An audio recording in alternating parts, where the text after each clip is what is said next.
ముందుగా ఇక్కడికి విచ్చేసిన కళాకారులకు, కళను అభిమానించే పెద్దలకు ప్రతి ఒక్కరికి నా హృదయపూర్వక నమస్కారాలు, శుభాకాంక్షలు.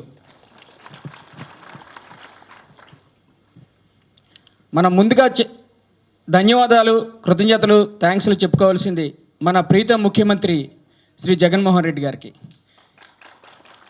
ఎందుకంటే కళాకారులకు ముఖ్యంగా ఈ కల్చరల్ విభాగం నుంచి మొట్టమొదటిసారిగా కళాకారులకు ఆంధ్రప్రదేశ్లో ఉన్న ప్రతి కళాకారుడికి గుర్తింపు కార్డు ఇవ్వాలనే ఒక గొప్ప కార్యక్రమాన్ని ప్రారంభించిన ముఖ్యమంత్రి గారికి మన అందరం థ్యాంక్స్ చెప్పుకుందామా?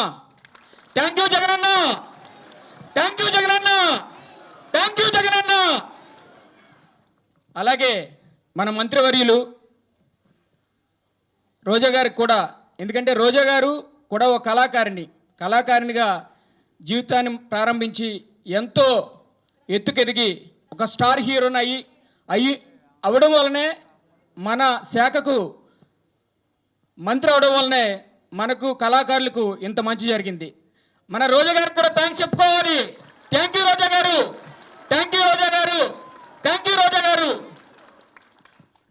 సో మన నేను కూడా ఒక కళాకారుణ్ణి, ఒక టీవీ ద్వారా ఒక యాంకర్గా జీవితాన్ని ప్రారంభించి సుమారు 200 సినిమాలు చేసి జగనన్న మీద ఉన్న అభిమానంతో జగనన్నకు రాష్ట్రం అంతా క్యాంపెయిన్ చేసి,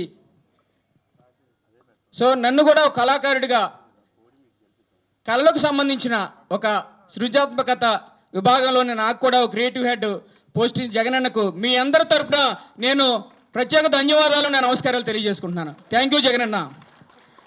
సో ఆంధ్రప్రదేశ్లో ఉన్న ప్రతి కళాకారుడు ఈ సద్వినియోగాన్ని వినియోగించుకొని ప్రతి ఏరియాలో ఉన్న అక్కడ ఇందాక శ్రీనివాస్ చెప్పినట్టు అక్కడ ఎంఆర్ఓ, ఆర్డీఓ వాళ్ళ ద్వారా ప్రతి ఒక్కరూ గుర్తింపు కార్డులు నమోదు చేసుకొని ప్రతి ఒక్కరూ ఈ అవకాశాన్ని వినియోగించుకోవాలని, మనకు ఇంత మంచి అవకాశాన్ని ఇచ్చిన జగనన్నకు మరొక్కసారి కృతజ్ఞతలు, ధన్యవాదాలు తెలియజేసుకుంటూ జై జగన్, జై జగన్, జై Jagan. Thank you very much.